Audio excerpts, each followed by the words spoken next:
Bonsoir, bonjour, c'est Congo News 24.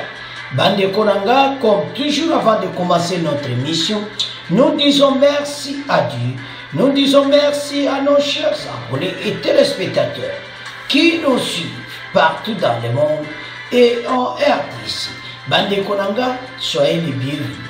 À la une, chers téléspectateurs, on va commencer cette émission Bandeko avec Washington. Bandeko, tu peux développer ma solo parce que kuna na ruchuru balubi M23 RDF va garder ma position là-bas. Deuxième point, chers téléspectateurs, et Yindi Bandeko, la RDC sollicite auprès de Zimbabwe l'extradition de John Nombi. Bandeko a causé la extradité na RDC. Donc, la démarche est déjà, yebi kazakuna, et maintenant l'autorité mboka, baso zong sena kisasa. Tous à la connecter, peut-être développer mon émission là-dessus. Bandeko émission là-dessus bandi. Boli misalilo, moi tout ça la vidéo exacte, tout ça moi problème ok. Boli misapone yango. Tout ça système à kalameka pona 2 jours oyo. Tout ça système à kalabon dimanche, lundi tout zongeli vidéo là. Alors, on va commencer cette émission Bandeko avec Washington et pas ma décision quoi, tout division en deux. Et puis deuxième partie, tout koloba sur le M23 bazaka occupé balongwe na bamuté no bazaka. Bandeko, RDF et M23 sont toujours en lutte et renforcent les positions au front. Et puis après, tu vas parler si ma décision, Oyo Blinken a publié, Oyo biso ba Congolais tozolo baki, trop c'est trop, ti lelo bato bazo bimati. Bandeko, bango bazaka ko renforcer ma position na bango. Tanga pe boyoka na extrait ezo sala oba lubaka mawa mais soto otala tobi président ya batata oyo akoki vraiment koyoka te makambo tu bazoloba non mais ayeba eti situation na ndenge komi ekoyela yengai. Alors président rwandais na batu ne bazo continuer mouvement na bango. Mouvement moze ete bavana kaka wana ba garder ba position et puis force pas c'est force pourquoi bango bazo longwati c'est que les kamoko za caché ça wana parce que basiba ndime boken mais bazo keleti ba réunion zo salama kuna oye salama kila Washington facheza la gite et puis ba yako pesa fachi contre Rwanda que message ya Blinken ndemute sukisimaka mais toujours à la point. Nord Kivu, les M23 gardent toujours ses positions en lutte. Les rebelles des M23 gardent les positions dans la zone qu'ils occupent dans les territoires de Rutshuru et de Nirangu. Cette information est rapportée ce vendredi 16 décembre par différents acteurs civils se trouvant dans le Rutshuru. Message est pas dans les réseaux sociaux était bateau bakiti. Mais bande kotozo sabino que bateau bakiti. Message sur les réseaux sociaux et bien un faux message. Bateau baza Rutshuru ba reporté par FARDC était kotu bazo renforcer ba position na bango na front na ba soldat na bango. Donc président Rwanda zo continuer comme mouvement na ye. Soto otala makambo yo l'air est grave. Et bandeko toyebete na ba station au toujours biso toyebete makambo oyo ekosuka ndenge moko biso ba Congolais tokozwa victoire ata bato bazo compliqué. Avançons. C'est certainement l'information qui circule depuis jeudi 15 décembre à travers les réseaux sociaux dans la région selon laquelle cette rébellion aurait retiré certains de ses combattants des positions occupées, dont les blessés qui étaient à l'hôpital général de Rutshuru. na hôpital kutu balobi bato kutu bazolobake bazolongwa non baza kutu koya kotala bato na bango mpe kozwa bango mais balongwe te. Les sources de ces structures hospitalières parlent plutôt d'un déplacement pour des soins ambulatoires et quelques combattants blessés. Babi kutu eza po bazwa basoin na bato na bango eza teke bayozwa mpo babima na Rutshuru te bazaka wana oyoki nde bablesse bazali mpa na bango eza somo biloko moto FARDC ezwaki bango bango wana kati hôpital botanga soki tozoloba ke tokomi mpe na biloko ya moto baza na hôpital ya Rutshuru balobi ke le structure hospitalière parle plutôt d'un déplacement pour des soins ambulatoires de quelques combattants blessés. Parce que FARDC ça biloko ya moto oyo bango bakoki kokoka te. Avançons. L'air est grave. Parce que son azotala makambo ezopesa pasi. D'autres sources confirment cependant un mouvement de renforcement des positions des rebelles qui se poursuit au niveau des divers lignes. Babikout mouvement na bango au niveau des diverses lignes de front et ont se renforcé. Donc, koto yo bazo mais koto yo bazo se renforcer. Alors, dans les différentes lignes de front. C'est notamment à Kibumba, dans les territoires de Nirangongo, à Buto, ainsi qu'à Mbinza, dans les territoires de Rutshuru. Batu oyo, bakobima boiti. Batu po babima. Ils ont se kapena batu oyo, donc, ils ont par force. Bandeko. Batu oyo, na ndenge tozo mona. Batu ba okite territoire boiti. Bako linga kaka bavanda wana. Po bako sa mission, oyo président Rwandais apesa ki bango ya balkanisation. Alors que kosala bati. Osomona. Donc bazo sala nyonso me ezo simbati. Voilà makambo ndenge ezala kata tere. Bandeko eza somo. Bato oyo bali kobimati. Bato oyo do suko ya kitaka bato bakende. Barenyo ba beti kuna na Washington. On dirait que makambo birosa. Il n'y a rien. Toyoka Blinken des choses. Alors, sans plus tarder, toyoka nanu extrait oyo bandeko. O ndenge masolongo eza na Rutshuru. Ndenge bazo kosa ke balongoli bato na bango.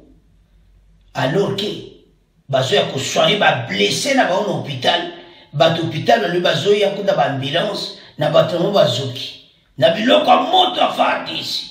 Alors sans plus tarder toyoka ndenge bato yo bazo linga kotika te pe ndenge ni FARDC azo beta biloko moto bon to continuer mission na biso parce que bazé belé l'hôpital ba côté hôpital et belé bata M23 boyoka tolanda.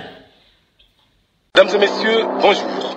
Nous espérons que le Rwanda va user de son influence afin d'encourager le M23 à se retirer. Ce sont les propos du secrétaire d'État américain Tony Blinken à la conférence de presse qui a marqué la clôture du sommet États-Unis-Afrique ce jeudi 15 décembre à Washington. Le détail avec Cynthia Bachizi-Nabizana, envoyé spécial de Radio Okapi à Washington.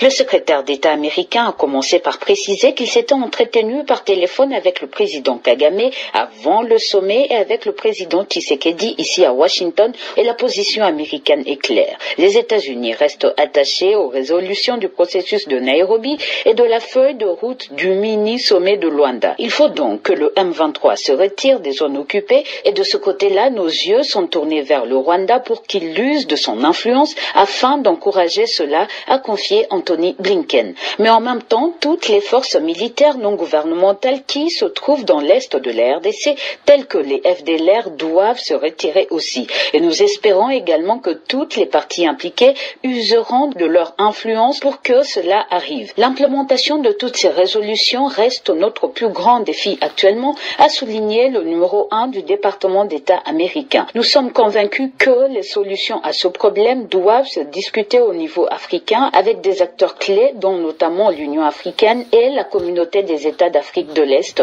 EAC, a rappelé Anthony Blinken. Bandeko tolandi biso nyonso que ce vendredi 7 décembre différents acteurs na kati ya Rutshuru balobi ke bato wana baza na bango kaka nde botika bango baza na bango kutu bazo renforcer ba position o bayaki na hôpital ezaki bazomema bato bazoki na ambulance koya na bango na hôpital. Voilà la situation.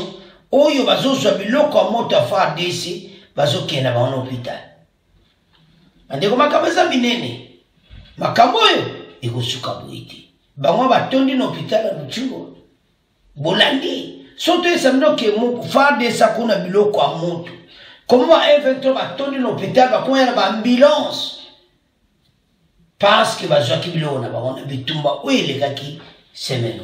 Alors, soki tozotala match oyo ezosenga kaka Fachi apesa feve to atake bango tobengana bona makasi po bakolongwa te. Maintenant tokende na deuxième partie bandeko ezali ya Blinken. Retrait du M23 des zones occupées, nos yeux sont tournés vers le Rwanda pour qu'il use de son influence. Blinken a lobby, bango mis na mozotala na Rwanda pour jouer influence ya bato bakiti. Mais biso to yebi ke ba scénario. Eza ba théâtre. Avançons. Alors que les combats reprennent dans le territoire de Rutshuru, au nord Kivu, entre les terroristes du M23 et les forces armées, les États-Unis d'Amérique appellent au retrait immédiat des rebelles des zones occupées. Exhortent le Rwanda accusé d'être le cerveau du mouvement. Blinken a Lubina Bango était commettant, quitté. Immédiatement, parce que Bango n'est pas un cerveau, il y a des autres. Effectivement, on a raison. Bango penza batu bayi kotia mobulu na mboka na biso. Bandeko batu oyo basali makambo mabe ebele. Et comme tant batu bayoka pena biloko ya moto ya FARDC to beti bango yango bomba ko vivre ya. C'est le vœu le plus ardent exprimé jeudi par le secrétaire d'État américain à l'ONU et ça le vœu le plus ardent. Pas de façon. Au sorti du sommet des États-Unis Afrique, dans une conférence organisée à Washington à l'occasion de la clôture des assises. Pour Blinken, qui dit avoir échangé avec les partis en conflit, notamment le président rwandais Paul Kagame et le président congolais Félix Tshisekedi, au sujet de la situation sécuritaire dans l'est du pays, Kigali doit user de son influence afin d'encourager les M23 de se retirer du territoire congolais. Bandeko boyoka. Soki tozolo makambo eza sérieux. Bato yo bako kite boyeti. Bato yo il faut minduki pene bedi ta. Sukoya kiti wana bato baki. Tozolo sepre ke bako kende te. Ba congolais makambo tozolo ba. Bato bazo joatan pour ba continuer koyiba. Les biso te yako bengana bango. Basi batonsi basaka bakolta basaka ba oh tous yango zo bazozwa temps. Ba américain balobi yango en public. Banzo balobi en tout cas ne balobi en public. Ils ont montré clairement des citations communes. Donc il jamais faut pas quitter. Mais contrairement à où il est qui na réseaux sociaux, bolanda qui est belé balobi ba se retirer te. Bazakaka. peuple kuna na Rutshuru azo reporter nyonso ete bazana bango kutu bazo renforcer basoda na bango na front parce que belé bazoki do bazape nana oyo kaka bato ebele a M23 baza na hôpital ya Rutshuru ndenge tolandi wana. Alors bandeko Congolais to meka kozongisa makanisi na biso impesima parce que tala tozala bomoko mpona likambo oyo nazozwa message au fond de mon cœur na Congolais tout. Le pays est tellement menacé hein na ndenga mokete donc ce qu'on a qui même na aider Congo basango télévision chaîne na biso mosusu boyoka ki ndenge nini bakutaki ba arme na nzela ya manu. Ce n'est pas possible ba kesa ba arme tosoko leki kingankati donc mboka eza na situation moko toza menacé à cause de nos richesses. Alors maintenant ba américain ba uto signer ba makambo tout ba signer ba contrat ya ba nina batterie et tout ça. Alors situation toza na mosiko ezaki bateau ba quitter ba américain ba luna moke le plus tôt possible ba lobi que c'est le vœu le plus ardent exprime jeudi par le secrétaire d'État américain Anthony Blinken. Alors que le Rwanda doit user de son influence pour vivement encourager de ces processus. Rwanda lelo soka le bakelo mais Rwanda osana ono bate bango za intérêt na bango. Ba américain ya ontina ba congolais bazolo bakibino boza pe clarté. Parce que les gens ont décidé qu'à bateau bakei. Mais pourquoi ils sont toujours là? C'est parce que vous n'avez pas décidé. Si vous avez décidé, bateau bakei. Bande ko soko zotala dossier oti ofandi olobi. Ah! Nzambe, mboka na biso. Bande ko sala mawa. Donc soki to otala la situation boye, ezo sala donc au mona penaki. Hein? Bateau ba cop na bango ekufi ba pesa ka message mais kuna na sa motema bazati passe ba cop foire au motema wenu ko signer ba cop ba batterie na RDC passe ba ko sala na RDC na Zambie zona ba continue ba so ba américain déjà va comprendre que ça faut cop tu as raté ma kabakito na RDC donc yaya karaté a comme on a un problème sérieux. Alors situation wana tellement épaisse et koti mon boulot ba te belé bazuki donc belé ba kufi non mawa parce que baza ko commettre des exactions ti les. Et maintenant ils ne veulent pas partir donc il faut qu'ils partent par la force. Parce que bango bayoka kaka les armes. Naboui, toujours l'exavalère. Alors, bande konangai. C'est à ce point que mon tika premier point, tout le monde qui est le deuxième point. Bande ko, tout le monde qui est le deuxième point nabiso. Oba le makesi yindi. La RDC sollicite auprès du Zimbabwe l'extraction de John Numbi. Bakangai passe à Zana Zimbabwe, menez à confirmer. Yango basengi na gouvernement zimbabwe yaya azonga Kinshasa bandeko eyindi na réseaux sociaux partout yaya oyo makambo oyo eleka na mboka ba preuve ebimado epesa pena kitoko te esala pasi na bakongolais na bato nyonso bazali concerné famille Chibeya bato wana nyonso. Alors maintenant bayebi epa azali John Numbi confirmé aussi par nous. Alors, et là, on dit le gouvernement, ça. La République démocratique du Congo, par l'entreprise de son ministère des Affaires étrangères, le Tundula, a sollicité auprès de la République du Zimbabwe l'extradition du général déserteur, ancien officier supérieur de la police congolaise, John Numbi. Les autorités congolaises qui ont résolu de rechercher et de ramener au pays l'ancien inspecteur de la PNC, ont décidé d'impliquer la police internationale. Donc, ça a obligé par Kotsabango la police internationale Interpol et solliciter l'implication du gouvernement Zimbabwe. Gouvernement Zimbabwe, il faut tata oyo akit azonga na EDC. Voilà dossier Ndekizali. Alors, yaya bayebi mena kota zali, mais le collège déjà na pays mususu. Il faut senga extradition légale. Parce que quand les bandiko, yemo kwa sana problème c'est akosenga kimunda ndeni. Parce que quand ya boma kimunda. Et ça problème politique. Avance. Dans une correspondance adressée aux autorités zimbabwéennes et signée par le chef de la diplomatie congolaise, Christophe Lutundula, la EDC a demandé au Zimbabwe, pays où Kinshasa serait exilé, John Numbi, recherché pour désertion à l'étranger et impliqué dans une affaire de meurtre des activistes des droits de l'homme Floribert Chebeya et Fidel Bassan. Donc, dossier na ezakuna asengaki asile politique. Ndeto lobawa asa exilé na Zimbabwe. Confirmation ya moi. Et puis au Zimbabwe, et pas wa bandima ki asile politique. Donc, nalo baki ba pesi mukanda déjà.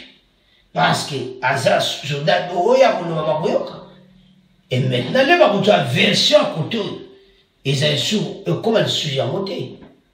Parce que l'air est grave. Situation n'a aidé les hommes au boulot. Avançons. Le ministère des Affaires étrangères de la République démocratique du Congo présente ses condoléances à l'ambassade de la République du Zimbabwe en République démocratique du Congo et à l'honneur de demander, très bien, de demander de transmettre à la BCN Interpol à Harare, Zimbabwe, la commission rogatoire internationale et mandat d'arrêt international contre le général John Numbi Tambo, émis par l'auditorat général de la République démocratique du Congo, indique la correspondance du ministre Lutundula, date du 15 décembre. Le général John Numbi est poursuivi pour son implication présumée dans l'assassinat de l'activiste et fondateur de l'organisation non gouvernementale La Voix des Sans-Voix, Floribert Chebeya et Bassan. Bandeko Tolandi. Yaya asenga exil na Zimbabwe. Et puis bazo senga extradition na na EDC. Lettre de Interpol. Lettre qui na lettre ya tribunal la biso militaire. O bazo senga ye ete azuma na EDC. Bandi kwa sababu dossier be. Boiba dossier musu bakuta na immeuble mususu bakuta na batu na bakambo ebele. Ndenga zawana ndeko neba aza uzare. Ndeko na ye. Aza uzare maka. Bandeko dossier oyo ezokoba dossier moko munene. Parce que Zimbabwe va confirmer qu'il y a 5 asile politique. Donc, Aza réfugié dans Zimbabwe. Et maintenant, bango, les bango, la lettre ou dit EDC, qui t'a la besoin de pas le cambo. Donc, asile politique n'est pas tout. Parce que vous savez, vous montez sur asile politique. Alors, Yango va impliquer à l'international la EDC à l'honneur de demander de transmettre à la BCN Interpol à Harare, Zimbabwe, la commission rogatoire internationale et le mandat d'arrêt international contre le général d'armée John Numbi. Donc, mandat international. Na Harare baziamu, yaya bazotinde malamoko, Kinshasa. Extradition rapide. Esi yaya, akobisala mwese yazas. Tanga zoyo kama kambonyos. Pa abenda nyaki. Ekozala bongo. Wana l'heure est grave. Allez, bandi konangai. Et ça somme. Donc, ndenge tolandi wana.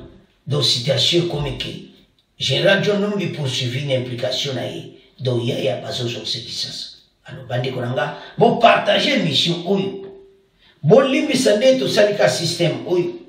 To kuzongela vidéo soki problème to ana wisili. Bon, on est à Kitoko. Et puis, bon, continuez à s'abonner, vous partager. Au revoir. À la prochaine.